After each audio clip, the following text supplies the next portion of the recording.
Hello mga kababayan, magandang araw sa inyong lahat. Ako nga pala si Mr. Rio. Alam niyo na ba ang laman ng mga balita ngayon? Ipapaboycott daw si President Duterte ng mga media hanggat di siya nag-i-issue ng apology. Ha? Bakit? Nag-apologize na ba kayo sa kanya nang ipalabas nyo ang anti-Duterte commercial ng mga bata at yung pagpapakalat nyo ng maling impormasyon laban sa kanya at sa pagpapamukha nyo sa kanya palaging masama sa tuwing tinitelevise nyo siya sa inyong mga istasyon? Hindi, di ba? So kung ako sa inyo, tingin-tingin din sa mga salamin.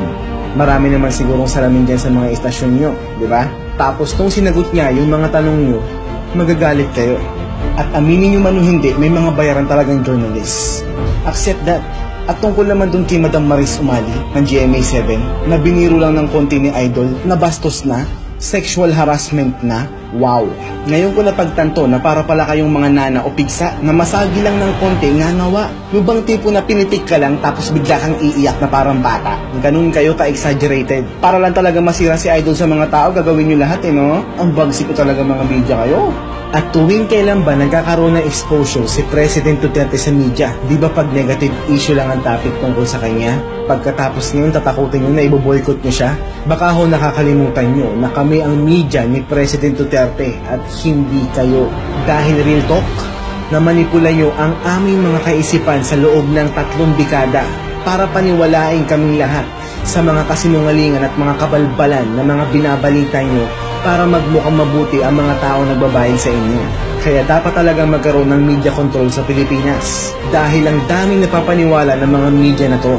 Yung mga mangmang naman, naniniwala ka agad na hindi na iniisip at hindi na inaalam kung tama ba o totoo ang balitang napanood nila. Nung mga nakaraang administrasyon, napansin ko talaga na bias at panay kabalbalan na ang mga binabalita nyo, kaya di ko na kayo pinapanood. Ngayon lang ulit ako nanonood ng mga balita dahil naman na ng mga balita si President Duterte ngayon. At no choice na kasi kayo dahil siya na ang presidente, di ba? At malungkot kasi kayo dahil hindi yung mga taong nagbayad sa inyo ang nanalo. Well, pasensya na ho kayo dahil di na uubra ang pangmamanipula nyo sa mga utak ng mga tao dahil di na bobo ngayon ng mga Pilipino. Marami ng mga tao ang mulat na sa katotohanan sa mga pinagagawa nyo sa aming lahat noon. Kaya huwag niyong takutin si President Duterte na iboboycott nyo siya dahil mas marami kami sa social media naglinis ng mga basurang tinapon nyo. Ang tagatama ng mga maling impormasyong nilalabas nyo at ang mga tagapamalita ng mga positibong impormasyon tungkol kay President Duterte na halos bilang lang namin sa aming mga kamay nang ibinalita nyo. At meron na nga ba talaga kayong positibong nabalita tungkol kay President Duterte nung hindi pa siya nananalong Pangulo